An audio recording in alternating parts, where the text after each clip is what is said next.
it's Nicole. Today is October 31st, and scrolling through BookTube today, I saw a lot of people in the BookTube community doing the Halloween book tag. It seemed like a lot of fun. The questions were super cute, so I decided I wanted to do the tag as well. So I'm just gonna jump right in and get started. Question number 1, carving pumpkins. What is a book you wish you could carve up and light on fire? For me, the one that immediately came to mind was Shadows by J.R. Ward. It's a paranormal romance novel. If you've never heard of J.R. Ward or the Black Dagger Brotherhood series, I urge you to go out and read it. It's so good. This book is toward the end of the series, and it follows two brothers. Without giving too much away, one of the brothers' love interest, something happens to her, and throughout the entire book, you think the author is going to find some way to fix it, and you get to the end and it's like 20 pages and it's still not fixed yet.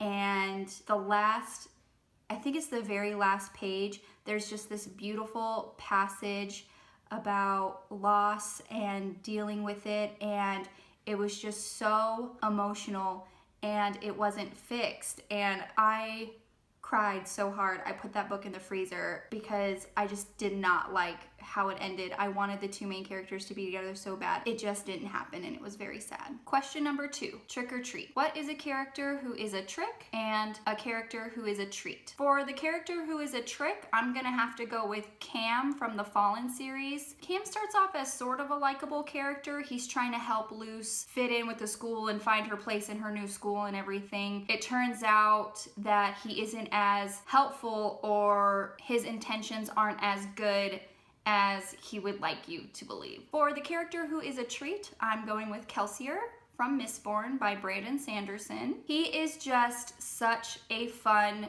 character. He is so complex and has so many dimensions to him, and as you peel back the layers and get more and more into this book, you find out more and more about him, and I just love that when you kind of learn along with everyone else the heart and soul of a character, so I really enjoyed him. Question number 3, candy corn. Name a book that is always sweet. I'm going with Keegan's Lady by Katherine Anderson. This book is a historical romance, and it follows Keegan, of course, and his lady. Her name is Caitlin, and she gets in this situation with Keegan to try and save her brother because he kind of is a gambler and owes this group of people some money. She kind of goes with him to pay off her brother's debt, but the thing is, he's not as evil as he would like you to believe.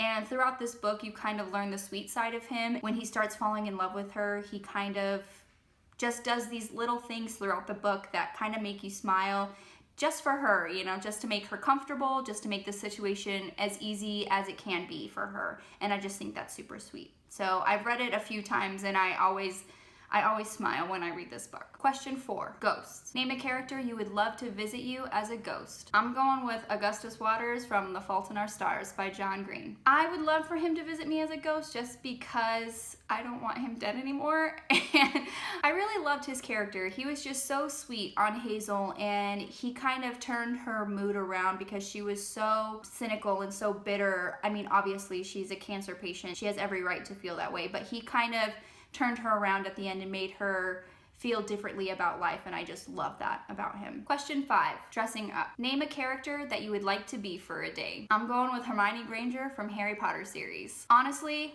I just want to go to Hogwarts and be a witch and just do those 7 years of school. That's gonna be amazing, and having best friends like Harry and Ron would be amazing as well. This trio is just such a great group of friends, and they get through everything together, and I just love that. Question 6, witches and wizards. What is your favorite Harry Potter moment? This question gave me so much anxiety because I absolutely love the Harry Potter series. It's what got me into reading. Picking one moment out of this 7-book series is maddening. It's impossible, but if I really had to think about it, I would pick when the trio defeated the troll in Harry Potter and the Sorcerer's Stone, just because that solidified their friendship for each other, and it kind of is the starting point for the trio as a whole. And without that scene, without them coming together to defeat that one foe, I don't think anything would have happened the same. Question 7, Blood and Gore. What is a book that is so creepy you had to take a break from reading it for a while? I'm going with Terrifying Tales, Stories of the Occult from Around the World. I picked this book up for the Spookathon, and I did host a reading sprint on Twitter the day Spookathon was ending. This book is broken up into stories